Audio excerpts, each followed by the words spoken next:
à l'occasion de la paracha de Bereshit, au cours de laquelle nous recommençons un nouveau cycle de lecture de la Torah. On va, Bezrat Hashem, grâce aux enseignements du Ben Ishraï, aborder une question très intéressante qui concerne les âmes, les neshamot qui se trouvent dans chacun d'entre nous.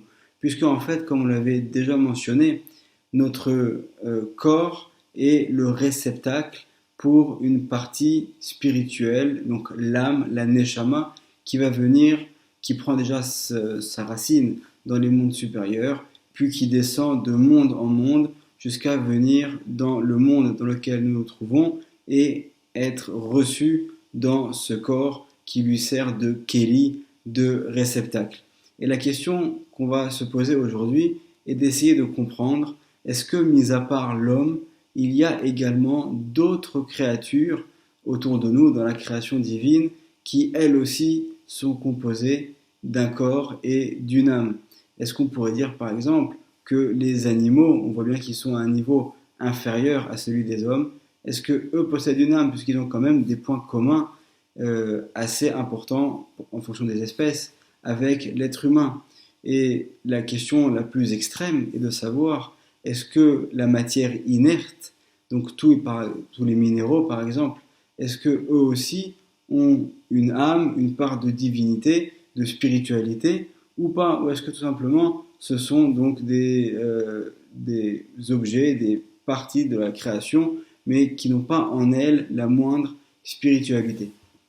Et Bezrat Hashem, pour répondre à cette question, on va se pencher sur l'un des versets de notre paracha au premier chapitre, au verset numéro 26, où il est dit « Vayomer Elohim », donc Elohim, Hashem, a dit « Naase Adam », nous allons faire l'homme. Et là, dans ce verset, il y a une erreur au niveau de la conjugaison du verbe, puisque en fait on aurait dû dire Vayomer Elohim, et c'est Adam, Hachem a dit je vais faire l'homme. Or on voit qu'ici il a employé un pluriel en disant Naase, nous allons faire, comme si que Chas Shalom, il y avait eu plusieurs personnes qui avaient créé l'homme, donc on parle ici d'Adam Arishon.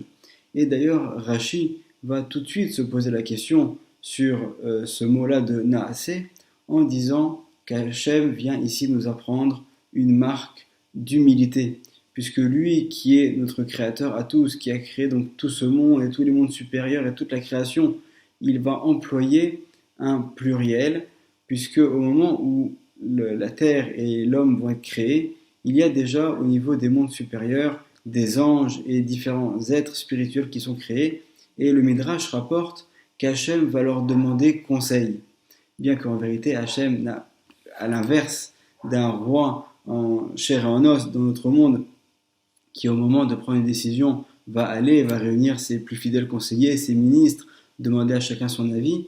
Hachem, il est totalement imperceptible pour nous, incompréhensible, au-dessus de notre compréhension, totalement illimité, donc il n'a pas besoin, Chas Shalom, de venir demander conseil à qui que ce soit.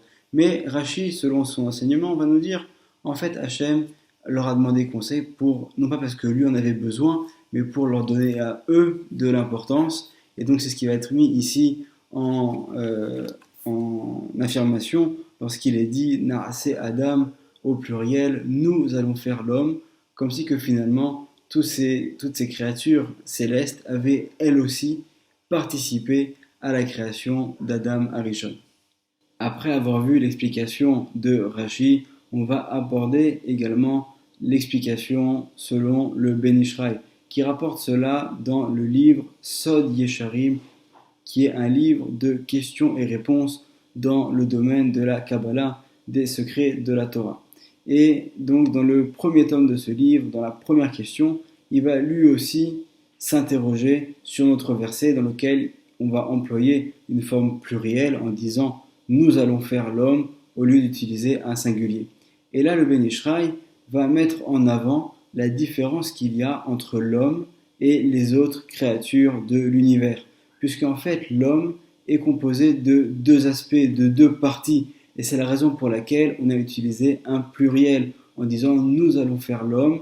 On parle pas en fait du créateur, Chas Shalom, mais plutôt de ce qui va être créé de cet homme qui est composé de deux parties. Une partie qui est plus matérielle, qui est ce corps, ce réceptacle, et qui est d'ailleurs en allusion dans un des versets de notre paracha, où il est dit Vaïtser Hashem Elohim et Adam Afar min Adama, l'homme va être créé par la poussière de la terre. Là, on parle de son corps, de cette enveloppe donc corporelle, ce réceptacle, qui va servir pour recevoir l'âme, qui elle est la partie spirituelle et sur laquelle il est dit que Betselem Elohim bara oto, à l'image d'Hachem, l'homme a été créé. Donc, si on a l'image d'Hachem, c'est que là, on parle bien évidemment de la partie qui est spirituelle, de l'âme qui vient donner la vie et animer chacun d'entre nous. Le Ben Israël va poursuivre son explication en disant que finalement, l'homme se trouve à mi-chemin entre les différentes créatures, puisque d'un côté, on a les anges qui, eux, sont seulement spirituels, quand bien même ils peuvent avoir également une enveloppe pour recevoir une partie de spiritualité plus importante, ça reste une enveloppe spirituelle, donc ce sont des êtres qui sont à 100% spirituels. Et à l'inverse, nous dit le Ben Ishraï, les autres créatures de l'univers, elles vont être des créatures qui vont être matérielles. Et c'est pour la raison pour laquelle, dans notre verset, il est dit Vatotse haaretz nefesh chaya lemina. Donc on voit que les créatures, selon le verset au sens littéral, comme si qu'elles avaient été créées par la terre. Donc on fait allusion ici à la terre qui est une notion de quelque chose qui est bas, donc de matérialité. Et ce sujet va être développé par Rabbi Chaim Vital, l'élève du Harizal, dans le livre Etz Chaim, ce livre qui est en fait le fondement de toute la Kabbalah. Et au chapitre numéro 50, il va nous expliquer qu'en fait, dans toute la création d'Hachem, il y a des parties de spiritualité, mais à différents niveaux. Il va donc nous expliquer, et c'est ce qu'on va essayer de voir ensemble, pour chaque type de créature, quel est son niveau de spiritualité. Rabbi Chaim Vital va commencer son explication en mentionnant que de la même manière que dans le nom d'Hachem, qui est composé du Yud, ensuite du He, ensuite du Vav et ensuite du He, il y a 4 lettres. Également, dans la création, on va trouver 4 catégories de créatures. Et du bas vers le haut, dans leur ordre d'importance et de spiritualité, nous avons d'abord les minéraux, donc toute la matière inerte, ensuite les végétaux, puis les animaux, et enfin le plus élevé, les hommes. Et Rabbi Chaim Vital va nous expliquer pour chacune des catégories quelle est sa part de spiritualité. Et c'est également ce que nous allons, Bezrat Hashem, essayer d'aborder dans notre shiur d'aujourd'hui. Donc en premier, le plus bas, nous avons la matière inerte, les minéraux, qui donc eux aussi ont en eux une part de spiritualité, mais qui va être infime, qui va être vraiment très faible, et qu'on va appeler le Nefesh HaMarkevet, cette force spirituelle constituante qui leur donne finalement leur aspect extérieur, la possibilité tout simplement de pouvoir exister. Et d'ailleurs, lorsqu'on voit que par exemple, il va y avoir un incendie qui va ravager certaines choses, et que finalement elles vont se transformer en cendres, c'est qu'on leur a enlevé leur nefesh hamarkevet, leur force constituante, et finalement des objets, des bâtiments même qui pouvaient être énormes, vont être réduits en cendres, puisqu'ils auront perdu cette partie de spiritualité. Si on monte à un niveau au-dessus, on va trouver donc les végétaux. Les végétaux ont eux aussi le nefesh hamarkevet qu'ont les minéraux, mais ils vont également avoir une part de spiritualité supplémentaire qu'on va appeler le Nefesh Hatzomachat, cette force spirituelle qui leur permet de grandir. Sauf que la plante, les végétaux, vont grandir, mais sans avoir besoin de faire la moindre action. Ça va être donc finalement une croissance de manière totalement passive.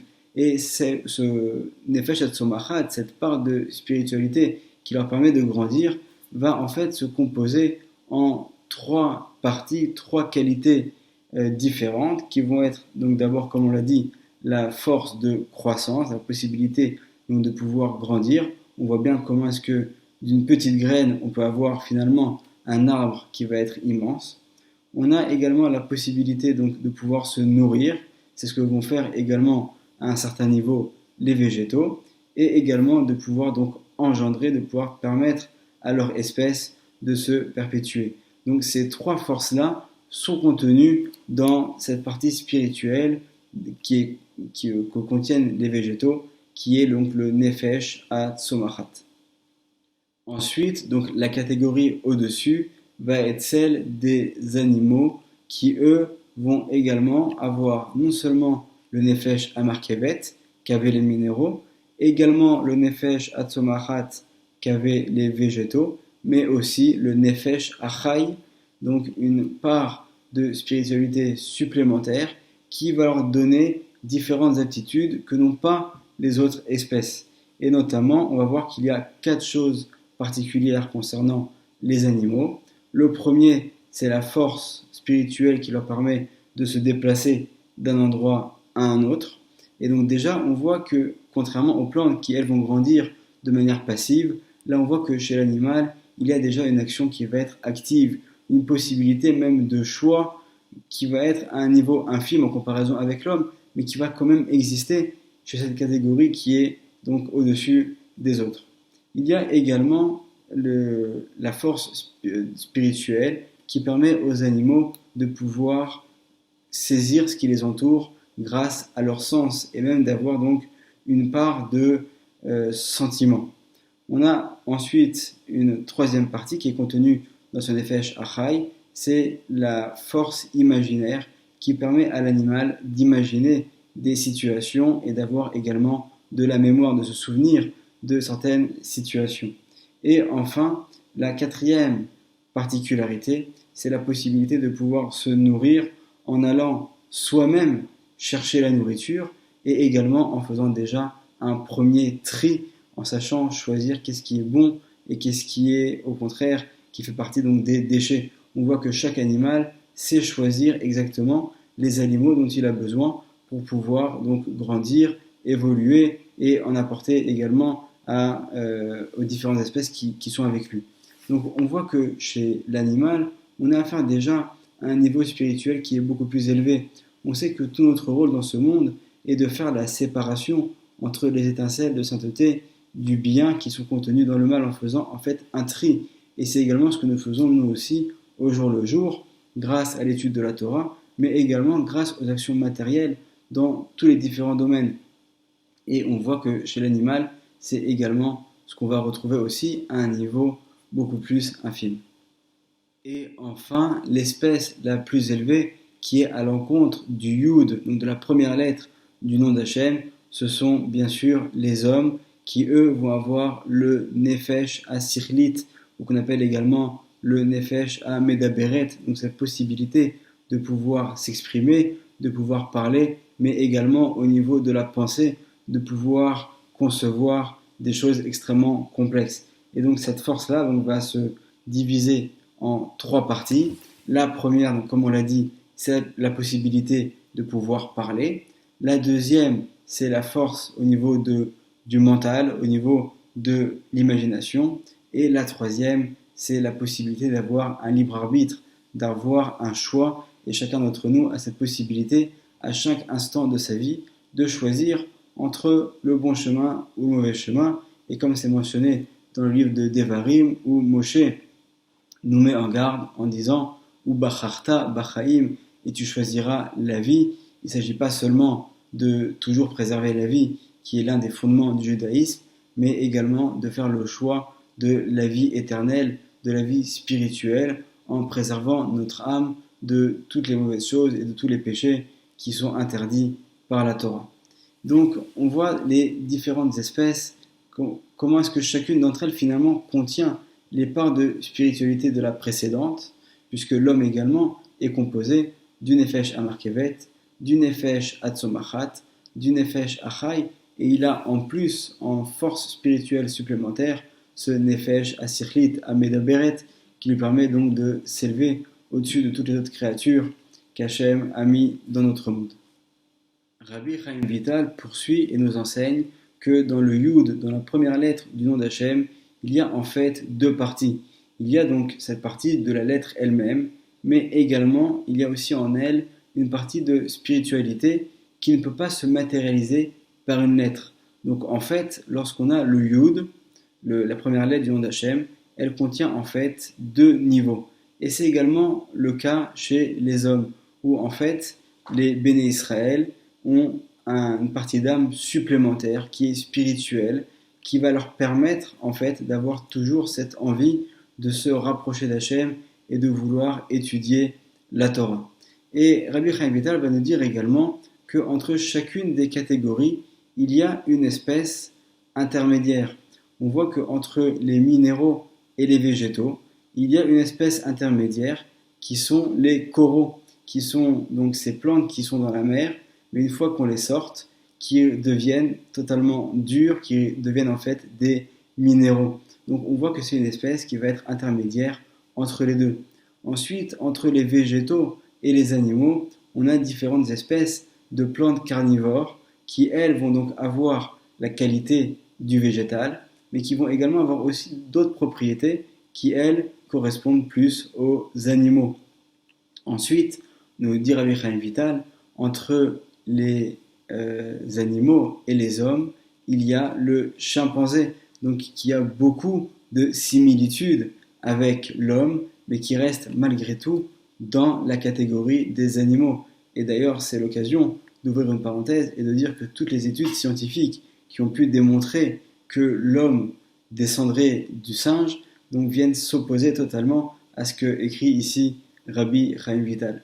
Et enfin, on voit donc que, par contre, entre l'homme et les Béné Israël, il n'y a pas d'intermédiaire, et chaque personne qui voudrait dans le monde rejoindre le peuple d'Israël a la possibilité de le faire. Sauf que de là également, on apprend que la conversion au judaïsme est en fait également le processus qu'il faut pour recevoir une partie d'âme supplémentaire qui va permettre à la personne de vouloir constamment se rapprocher du Créateur. Après avoir vu les enseignements de Rabbi Chaim Vital, nous allons donc retourner à ceux du Ben Ishraï dans son livre Sod Yesharim, où donc il nous explique que lorsqu'on nous dit Na'aseh Adam, nous allons faire l'homme, nous parlons à ce moment-là de Adam Arishon, le premier homme, qui en fait, lorsqu'il est créé, n'est pas matériel comme nous. Il est totalement spirituel et il contient en lui toutes les âmes du peuple d'Israël. Et il va être donc composé d'une partie de spiritualité très importante, cette volonté de vouloir toujours se rapprocher d'Hachem, et également d'une autre partie qui, elle, donc, va être plus basse, plus matérielle, qui va servir plutôt d'enveloppe pour recevoir cette âme qui va être d'un très haut niveau. Et nos sages dans la Gemara nous enseignent qu'il y a trois associés dans la création d'un homme: son père, sa mère et Akadosh Baruch Hu. Et la Gemara va préciser quels sont les différents membres qui vont venir plutôt du père, d'autres qui vont venir plutôt de la mère. Donc d'un point de vue du corps, bien évidemment, tout cela est vrai. Mais Rabbi Chaim Vital nous enseigne également que c'est le cas aussi au niveau de l'âme. Lorsqu'un petit enfant va venir au monde, il contient en lui une partie la plus basse de l'âme de ses parents et également une âme qu'Hachem lui envoie. Donc finalement, le Hachem et les parents vont être un petit peu, comme on pourrait dire, des associés, comme le mentionnent nos sages. Et chacun d'entre nous avons en nous, au sein de notre âme, des parties qui appartiennent également à l'âme de nos parents. Ce qui explique donc ce lien spirituel très fort qu'il y a entre les parents et leurs enfants. Et en fait, selon ce même principe, c'est également cela qu'a voulu faire Akadosh Baruch Hu lorsqu'il a créé l'homme.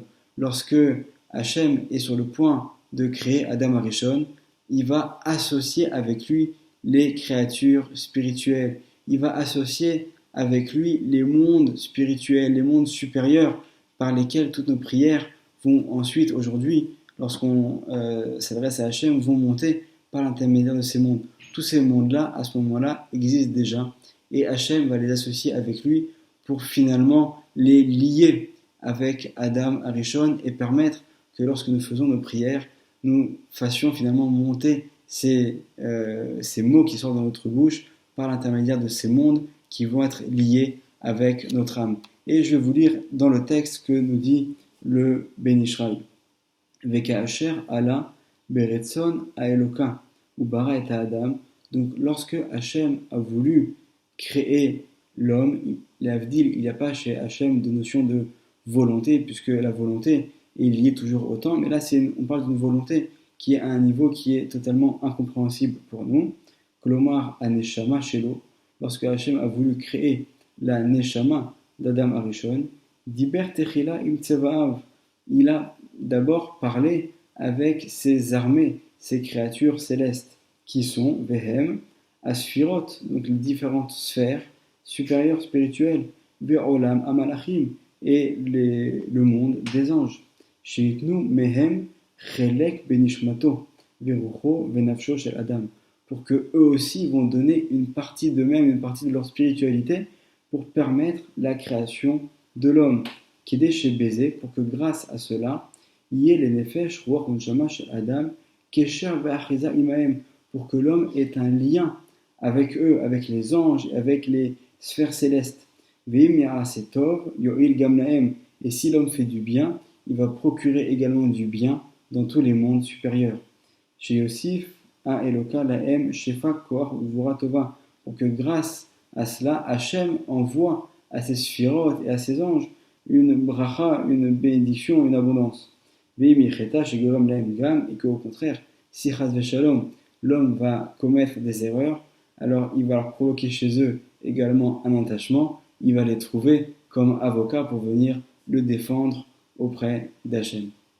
Donc grâce à cet enseignement magnifique du Ben Ishraï, nous avons pu donc apprendre que nous sommes chacun d'entre nous intimement liés avec les mondes spirituels supérieurs. Par l'intermédiaire, nos prières vont monter vers Hachem. On a vu également que donc tout autour de nous, dans la création, il y a des parts de spiritualité à différents niveaux, et que finalement c'est l'homme qui lui est au plus haut niveau, et ce sont nous les bénis Israël qui avons cette tâche de devoir servir Hachem et s'adonner au maximum à l'étude de la Torah et l'accomplissement des mitzvot. Donc, Bezrat Hachem, que ces enseignements nous permettent de pouvoir toujours nous élever, de pouvoir toujours permettre à cette partie de spiritualité qui est en nous de s'exprimer comme il se doit, et que nous puissions toujours aller dans la voie d'Hachem. Amen, ve Amen. Shabbat Shalom.